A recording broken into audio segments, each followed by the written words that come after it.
ایک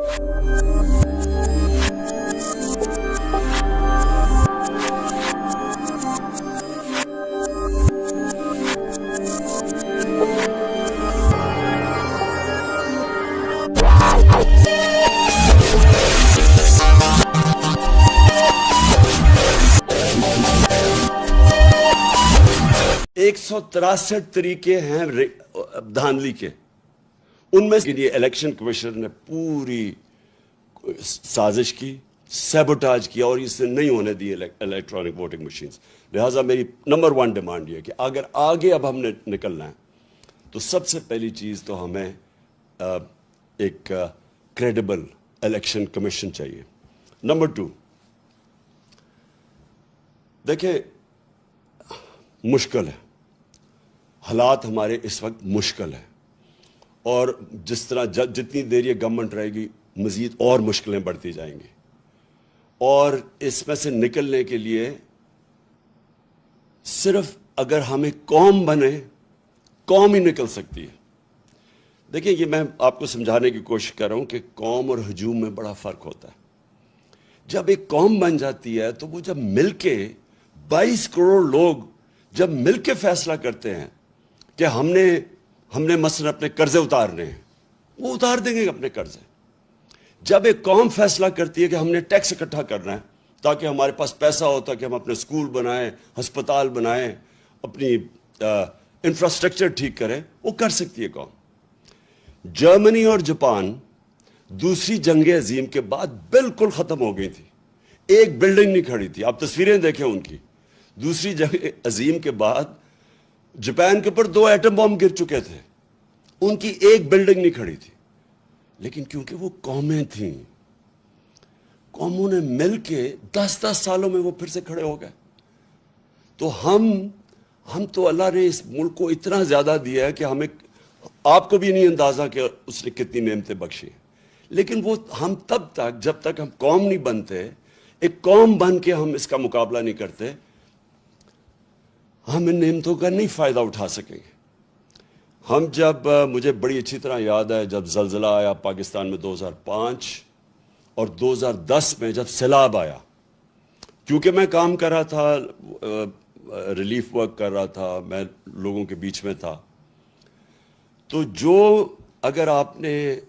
اگر دیکھنا تھا، اگر اس کی آپ کو کسی نے سٹوریز لکھی ہوں، تو جب قوم نے مل کے ان دونوں بحران، زلزلے کا اور سیلاب کا، ہمیں کوئی، سیلاب میں تو ہمیں امداد بھی کسی نے نہیں دی۔ انہوں نے کہا آصف زرداری اوپر بیٹھا ہوا ہے، یہ ہم کوئی پیسے نہیں اسے دیں گے کیونکہ اس کے پیسے سیدھے ملک سے باہر چلے جائیں گے، پیسے بھی نہیں ملے۔ لیکن ہر پاکستانی نے شرکت کی، بیرون ملک پاکستانی مجھے انوائٹ کر کے پیسے دیتے تھے کہ آپ یہ سیلاب زدہ لوگوں کی مدد کریں، اور ہم اس سے نکل گئے، کیونکہ قوم سب کچھ کر سکتی ہے۔ تو ابھی بھی جو اب سامنے ہمارے راستہ ہے، اس میں باحیثیت ہم قوم مقابلہ کر سکتے ہیں۔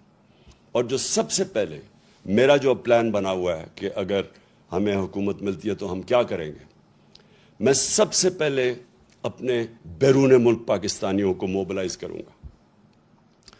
دیکھیں میرے پاکستانیوں، ایک چیز سمجھیں، ہمیں اندازہ ہی نہیں ہے کہ ہمارا کتنا بڑا اثاثہ ہے بیرون ملک پاکستانی۔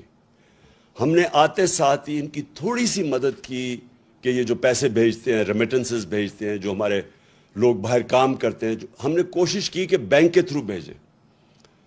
پاکستان کی تاریخ میں سب سے زیادہ 31 ارب ڈالر کی ریمیٹنسز آئی۔ ابھی ہم نے شروع ہی ہوئے تھے، ابھی ہم اور بھی ان کی مدد کر رہے تھے۔ ہم نے روشن ڈیجیٹل اکاؤنٹ کھولا تھا، ہم نے ابھی ان کے لیے پوری ایک پلان بنایا ہوا تھا کہ کیسے ہم نے ہاؤسنگ کے اندر ان کی انویسٹمنٹ لے کے آنی ہے۔ جو سب سے بڑا میرا پلان تھا، اور مجھے سب سے افسوس ہے کہ پہلا پلان سیبوٹاج کیا یہ آصف زرداری کی سندھ حکومت نے۔ ہم نے ایک بنڈل آئلینڈ ہے، اس کے اوپر ایک پورا ایک نیا شہر بنا رہے تھے، ماڈرن سٹی، اور بڑے بڑے انویسٹرز آ گئے جنہوں نے اربوں ڈالر اس میں انویسٹ کرنا تھا۔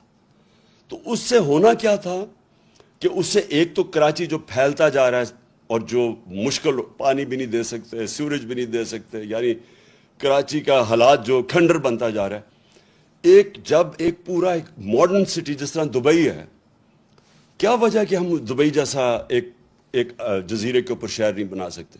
تو وہ پورے انویسٹرز بھی آ گئے. سندھ حکومت نے سیبوٹاج کیا. انہوں نے کہا کہ نہیں، ہم این او سی دے کے واپس لے لیا. اس میں ڈالرز آنے تھے. دوسرا جو راوی سٹی ہے، راوی سٹی لاہور کو بچانے کے لیے پرانا پلان ہے، کوئی 15-20 سال کا. اس کے لیے بھی لوگ آ گئے، انویسٹرز تیار. ابھی بھی انویسٹرز ہے، پتہ نہیں ابھی وہ، کیونکہ جب سے ہماری حکومت گئی ہے مجھے نہیں پتا، وہ بھی آ گئے. ایک عدالت نے 1 سال سٹے آرڈر دے دیا، آگے بڑھ نہیں رہا تھے ہمیں. تو رکاوٹیں تھی، لیکن اگر دونوں جگہ پیسہ آ جاتا تو آج یہ جو ہمارا روپیہ گر رہا ہے یہ روپیہ نہ گرتا، کیونکہ ہمارے پاس ڈالرز آ جانے تھے باہر سے. تو کہنے کا مقصد یہ کہ اس طرح کے اور ہمارے پلانز ہیں.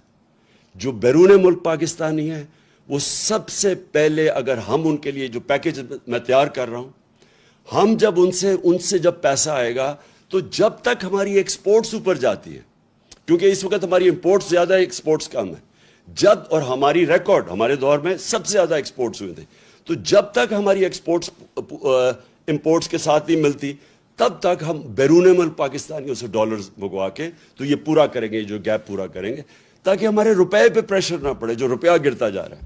تو پہلی چیز تو میری یہ ہے کہ ہم نے اپنے بیرون ملک پاکستانیوں کو پوری طرح اس ملک کی، جو ہم اس بحران سے نکالیں گے، پوری طرح ان کی ہم مدد لیں گے. اور ان کا جو اربوں ڈالر ان کے باہر پڑے ہیں، یہ محنت کش لوگ ہیں، ان کا انشاءاللہ پیسہ لے کے آئیں گے.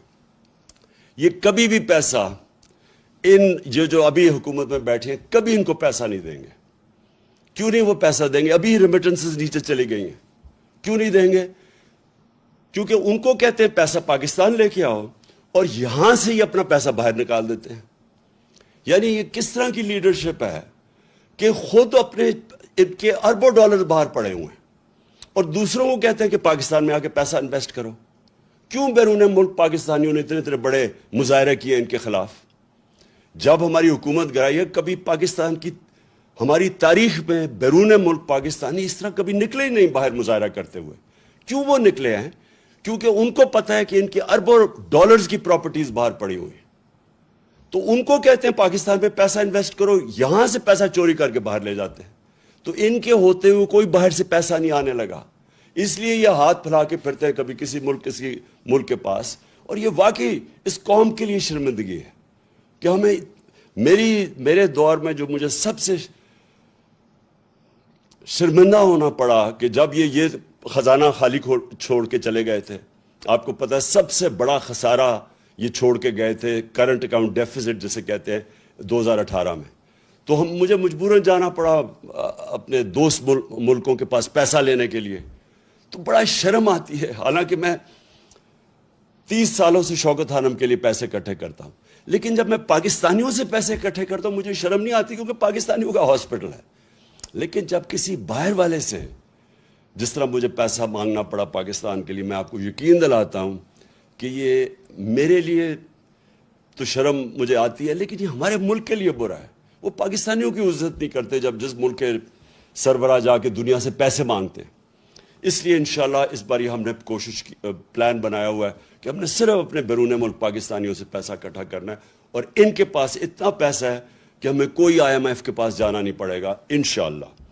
دوسری چیز دیکھیں، پاکستان کا جو سب سے بڑا مسئلہ ہے وہ ہے جس کو انگریزی میں کہتے ہیں رول آف لا.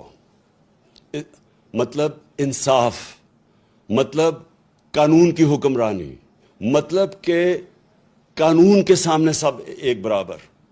اصل میں جو ہمارے نبی صلی اللہ علیہ وسلم کی جو ایک حدیث ہے وہ سب کچھ کہہ جاتی ہے کہ تمہارے سے پہلے بڑی قومیں تباہ ہوئیں، جو طاقتور ڈاکو چوری کرتا تھا اس کو نہیں پکڑتی تھی اور کمزور کو جیل میں ڈال دیتی تھی، اور یا میری بیٹی بھی اگر چوری کرے گی تو اس کو سزا ملے گی. یعنی کوئی قانون سے اوپر نہیں ہے. یہ سب سے بڑی جنگ ہے پاکستانی. میرے پاکستانیوں سمجھ جاؤ، یہ ہے اصل جہاد اس ملک کی. جب تک اس ملک میں ہم انصاف نہیں قائم کریں گے، جب تک کہ یہ طاقتور ڈاکو ملک میں دندناتے پھریں گے اور جب بھی ان کو کوشش ہوگی ان کو قانون کے نیچے لانے کی، یہ بلیک میل کریں گے، دھمکیاں دیں گے. یہ انہوں نے کیا تماشا کیا کل ہماری سپریم کورٹ کے ساتھ.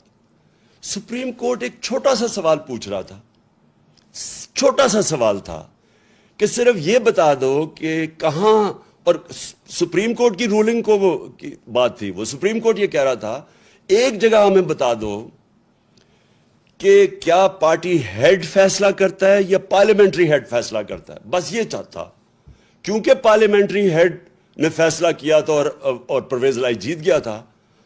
یہ کہہ رہے تھے کہ نہیں جی پارٹی ہیڈ جس کو انہوں نے آصف زرداری گیا اس کو شام کو مل کے اور اس نے اس کو کہا کہ جی پارٹی ہیڈ نے دوسرا فیصلہ کر دیا. اب قانون کے اندر واضح سب کو ہے، کسی وکیل سے پوچھ لیں کہ کسی صورت یہ جو یہ کہہ رہے تھے وہ غلط تھا کہ پارٹی ہیڈ کا نہیں فیصلہ تھا، یعنی چودھری شہزاد کا فیصلہ نہیں تھا. کیا کیا انہوں نے نہیں کیا عدلیہ سے. سارے وہ ایک سے ایک بڑا ملک کا ڈاکو بیٹھ گیا ٹیبل پہ اور ایک سے ایک شروع ہو گیا برا، کوئی عدالتوں کو برا بھلا کہنا، تھریٹن کرنا، یعنی دھمکیاں دینا. اور یہی تھا جب نواز شریف کے یہ جو مریم کے نام پہ یہ جو فلیٹ پکڑے گئے پینما میں، یہ تو بیرونی انکشاف ہوا تھا. پینما کے جب جج بیٹھے ہوئے تھے وہ ایک ہی سوال پوچھتے رہے کہ یہ بتا دو کہ پیسہ، آپ نے کہا ہاں ہمارے یہ 4 بڑے بڑے محلات ہیں، بس یہ بتا دو کہ پیسہ کدھر سے آیا خریدنے کا. وہ جواب نہ دے، سارے دنیا کی جواب دیتے رہے. اور وہ یہ بات صرف یہ کہنے کی، یہ قانون کے اوپر سمجھتے ہیں اپنے آپ کو. یہ سمجھتے ہیں کہ یہ قانون صرف کمیوں کے لیے ہے، یہ صرف عام لوگوں کے لیے قانون ہے، ہم کوئی بہت ہی خاص چیز ہے جو قانون سے اوپر ہے. اور یہ سب سے بڑا مسئلہ ہے پاکستان کا. جب تک ہم ان بڑے بڑے مافیاز کو، یہ جو بڑے بڑے کارٹیلز بیٹھے ہوئے ہیں، مونوپولیز بیٹھی ہوئی ہیں، یہ جو مل کے قیمتیں اوپر بٹھا، جس طرح شوگر مافیا بیٹھ کے اوپر چینی کی قیمت کر دیتا ہے، عوام کو پستا ہے، جب تک ہم ان لوگوں کو قانون کے نیچے نہیں لے کے آئیں گے پاکستان ترقی نہیں کر سکتا. اور یہ ہے اس ملک کی جنگ. آج سے 26 سال پہلے میں نے جب اپنی پارٹی اناؤنس کی تھی تحریک انصاف، اس کا مطلب ہی یہ تھا، کیونکہ میں تو باہر دنیا میں دیکھ لیا تھا، میں تو برطانیہ میں یہ جو قانون کی حکمرانی دیکھ لی تھی، وہاں تو کوئی قانون کے اوپر نہیں ہے. آپ یہ سوچیں کہ ان کا پرائم منسٹر بورس جانسن بھاری اکثریت سے جیتتا ہے الیکشن، اس کی پارٹی اس کو نکال دیتی ہے. کیوں نکالتی ہے؟ صرف ایک چیز سے، انہوں نے کہا سب کے لیے قانون تھا کہ کرونا کے دوران آپ نے اکٹھے نہیں ہونا، تو آپ کیوں اکٹھے ہو گئے؟ اس چیز کے اوپر اس کو نکال دیتے ہیں. یہاں اربوں روپے کی پراپرٹیز ان کی باہر پکڑی جاتی ہیں، جواب دے نہیں سکتے، اور وہ لیڈر بنے ہوئے ہیں. اور اس کی 2 وجوہات ہیں. سب سے پہلی کہ اس ملک کے اندر ہم نے آنے نہیں دی قانون کی حکمرانی.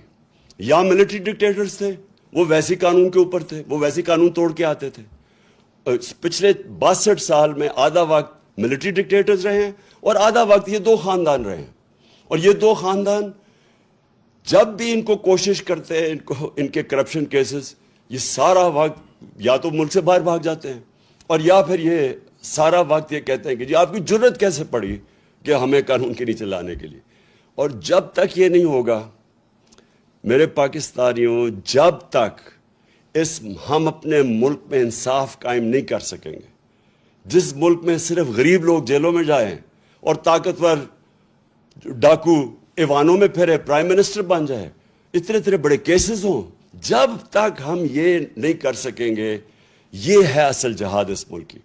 تو میری کوئی کسی سے دشمنی نہیں ہے. مجھے یہ بڑا عجیب لگتا ہے کہ کہتے ہیں جی، مجھے کئی صحافی بھی کہتے ہیں عمران صاحب آپ ان سے کیوں نہیں بات چیت کرتے، آپ بات ہی نہیں کرتے. بات چیت سب سے کرتا ہے پولیٹیشن. طالبان ہیں، جو ٹی ٹی پی ہے، ان سے بھی بات کرنے کے لیے ہم تیار ہیں. ہم وہ جو بلوچستان کے اندر جو سیپریٹسٹ ہیں ان سے بھی بات کر سکتے ہیں. سندھ میں جو کہتے ہیں سدھو دیش، ان سے بھی سب سے بات کر سکتے ہیں. لیکن جس دن جس دن آپ چوروں کے ساتھ ڈیل کرتے ہیں آپ کا معاشرہ تباہ ہو جاتا ہے. میں آپ سے پوچھتا ہوں, کیا اگر آپ کے گھر کا کوئی ڈاکہ مار لے اور آپ کہیں جی آپ اس سے بات کریں, آپ کیوں نہیں بیٹھ کے بات چیت کر دیتے, تو وہ تو سارے ڈاکے مارنے شروع ہو جائیں گے. آپ اگر جب تک سزائیں نہیں دیں گے ڈاکے مارنے والوں کو تو معاشرہ تو چلتا ہی نہیں آگے. سو یہ ذہنوں میں ڈال لیں کہ بات چیت میری کوئی ذاتی دشمنی نہیں ہے, لیکن اگر ہم نے ملک کو بچانا ہے, اور کوئی ملک آج مجھے بتا دے, سوئٹزرلینڈ, جو ملک خوشحال ہے, سارے خوشحال ملکوں کے اندر ایک چیز ہے, کوئی قانون سے اوپر کوئی انسان نہیں ہے. اور یہ ہمارے, پھر سے میں اپنی قوم کو بار بار بتاتا ہوں کہ میرے پیارے نبی صلی اللہ علیہ وسلم نے 1500 سال پہلے تقریباً یہ کہہ دیا تھا کہ اگر تم نے تباہ ہونا ہے تو طاقتور ڈاکوں کو چھوڑ دو اور کمزور کو پکڑو. اور یہ ہمارا اس وقت سب سے بڑا چیلنج ہے. اس کے بعد جو اللہ کا حکم ہے امر بالمعروف. دیکھیں میں نے اپنا ٹائم کتنے 20-25 سال گزارے ہیں برطانیہ کے اندر, اتنا بڑا فرق ہے ان کے اور ہمارے معاشرے میں. دیکھیں ایک معاشرہ اچھائی کے ساتھ جب تک نہیں کھڑا ہوتا تو اچھائی, برائی اوپر آ جاتی ہے. اللہ کا حکم ہے کہ امر بالمعروف, اچھائی کے ساتھ کھڑے ہو اور برائی کے خلاف کھڑے ہو, برائی کے خلاف جہاد کرو. یہ جس کو کہتے ہیں, جب تک آپ اپنی اخلاقیت کا معیار اوپر نہیں اٹھاتے معاشرہ اوپر نہیں جاتا. جب ہم اچھے برے کی تمیز ہی ختم کر دیتے ہیں, جن کے اوپر اربوں روپے کے کیسز ہیں کرپشن کے, ان کے اوپر پھول پھینکتے ہیں, جو ملک سے ایک سزائے یافتہ ملک سے جھوٹ بول کے فرار ہوا ہے اور اسے کہتے ہیں جی کو اس کے کیسز ہی معاف کر دو. یعنی جب ہم یہ کرتے ہیں, یا یہ جو چور اوپر آ کے بیٹھ گئے ہیں جن کو سزا ہونی تھی, ہم اپنے معاشرے کو تباہ کر لیتے ہیں. جب بھی آپ کوئی ایڈوانس معاشرہ دیکھیں گے اس میں آپ یہ دیکھیں گے امر بالمعروف. اور پھر جو آخری دو چیزیں یہ ہیں کہ پاکستان کو ایک فلاحی ریاست بننا ہے. فلاحی ریاست کیوں بننا ہے؟ کیونکہ دیکھیں چائنا نے یہ ثابت کیا